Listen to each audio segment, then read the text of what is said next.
From our 7 Tasmania studios, your nightly news with Peter Murphy begins now. Good evening. As thousands turn out to UTAS Stadium for today's clash between Hawthorn and North Melbourne, a political battle is playing out beyond the boundary line. The Nationals using the game to oppose the Macquarie Point Stadium deal, while the Greens claim Labor isn't united behind it. As crowds file into UTAS Stadium, some fans aren't just there for the footy. The National Party hijacking the Hawthorn vs North Melbourne game, calling for support in their stance against the proposed Macquarie Point Stadium. The Nationals really want to bench the stadium, balance the budget and get the basics right. The proposed waterfront stadium in Hobart has been a key non-negotiable part of the AFL's deal for a 19th team, with both state and federal governments backing the $945 million project. We like to think here, UTAS Stadium, like Geelong Football Club did at Cardinia Park, there's absolutely no reason why we couldn't transform York Park. Both Tasmanian major parties have stood by the almost $1 billion plan, but the Greens claim not everyone in Labor toes the party line. We know that there are people who are standing for election for Labor who want a different position. Pointing to a social media post from Labor Bass candidate Jess Green, where she labels the stadium a crisis the government has created.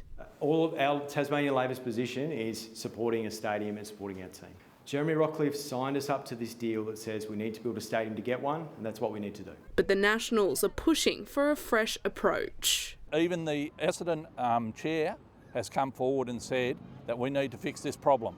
So let's fix it. Let's renegotiate the deal for Tassie. Lily Thompson, 7 Tasmania News. Meantime, Labor has confirmed it will sell off Tasmania's stake in Marinus Link if it's elected next month. Dean Winter says a saving of hundreds of millions of dollars is possible as the opposition details how it would bring the budget back into the black. Driving towards a new bus service for Launceston Airport.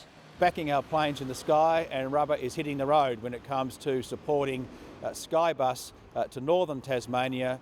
A re-elected Liberal government promising to deliver the much-needed service. The Skybus brings a new dimension for travellers to and from Launceston Airport. Meanwhile, Labor's released its blueprint to repair a budget heading for $13 billion in net debt. Tasmanians need to have a government that is firstly going to accept there is a problem. At the moment, they don't have that. Recycling last year's 10-point plan and adding a few new line items, like cutting government advertising and spin doctors. This is a strong fiscal plan to get the budget back under control, whilst at the same time growing the economy.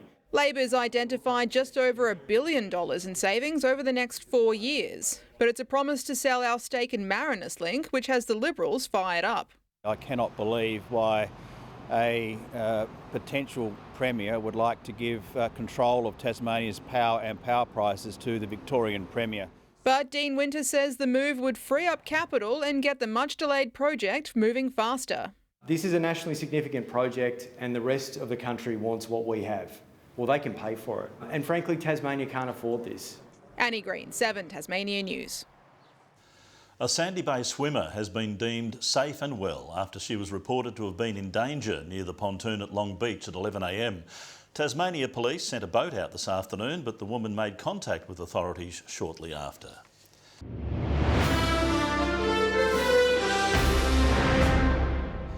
Tasmanian women suffering from chronic conditions like endometriosis will soon have access to longer GP appointments covered by Medicare. It's hoped to see more women present when they feel something isn't right or have experienced a misdiagnosis in the past.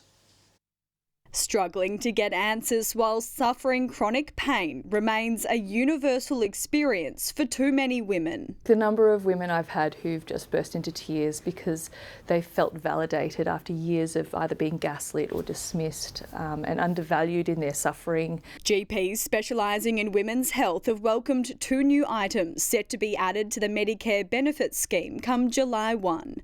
The shake-up means women can access longer specialised consultations and increased rebates for specialist gynecological care.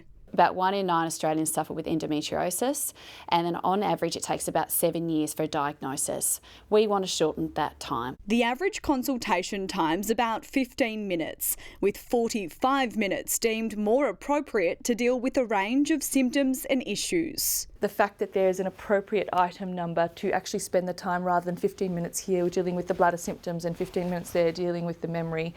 It's good to have it all in one for one individual doctor to go through everything. Helping more women access the care they need sooner. Hormones and other health parameters change significantly, and if we don't actually treat some of the symptoms of peri and menopause, we can have some significant consequences down the track. Ruby Cairns, 7 Tasmania News.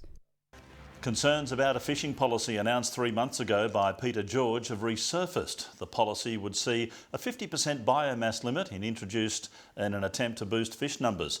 Recreational fishers would also be encouraged to record their catches for research purposes. If they catch an undersized flathead, throwing it back, doing the right thing, are going to write down exactly how many on a fishing trip they threw back into the water. The idea that someone is going to be looking over your shoulders saying, did you fill out your form today, is an absolute nonsense, and I'm afraid the Minister knows that. Erica Betts says the current limits when fishing for sand flathead, abalone and crays are effective.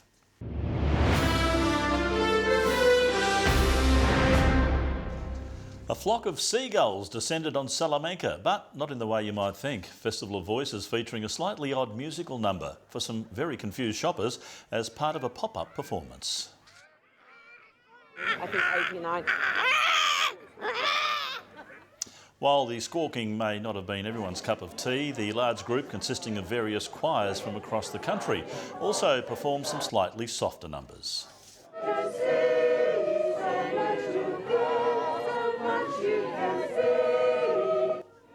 The festival runs until July 6.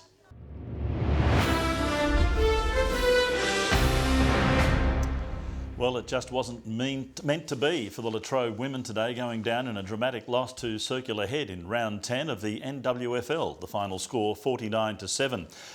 In the men's, Wynyard suffered a similar fate, losing to Devonport by 65 points. Lenny Douglas, Miller Young and Caleb Van Buren kicking 7 goals between them for the Pies. Brighton's search for a first win of the season continues, falling to Glenorchy by 40 points in a pretty tough contest. As Gunther goes and looks to get goal number 2 for the day, and the second half for the Magpies.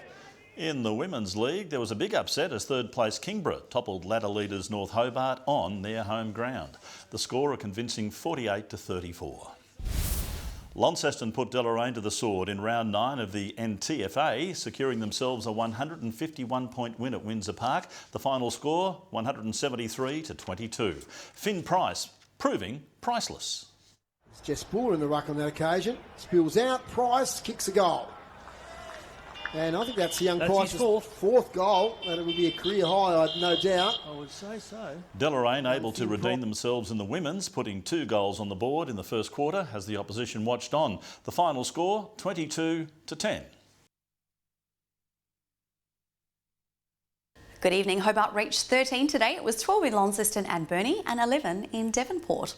Our top today was recorded on the islands and also at St Helens Friendly Beaches, Strawn and Grove, Smithton 14, 12 in Bushy Park and at Lowhead, Lyowini 7, but they shivered through -6 overnight. Scattered widespread cloud was seen about the north, west and through Bass Strait, pushing further east late this afternoon. Widespread areas of low cloud hovered over the south of the nation as a low to mid-level cloud band approached the west coast of Tasmania. Tomorrow the cold fronts will clear Tasmania's east, followed by a ridge of high pressure extending from a high centred to the west of the state. South-southwesterly winds 10 to 20 knots about the south and west, with southwesterly swells increasing to 4 metres in those waters. The Bureau has issued a bushwalkers weather alert tomorrow for parts of the west, as snow is likely to fall to 800 metres. A few showers heading south tomorrow. Hobart and Richmond 11 degrees, 10 degrees in Ouse. A cloudy day in Launceston 12 the maximum, a little cloudy too in Devonport 13, Deloraine 12, a few showers after a frosty start.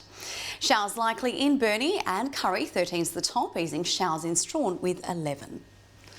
Possible showers in St Helens 12, a cloudy day in Swansea 12 also, showers easing in Whitemark with 14 degrees. Forecast for Monday, areas of morning frost and valley fog at first, but fine apart from light showers about the Bass Strait Islands and also about the west and south.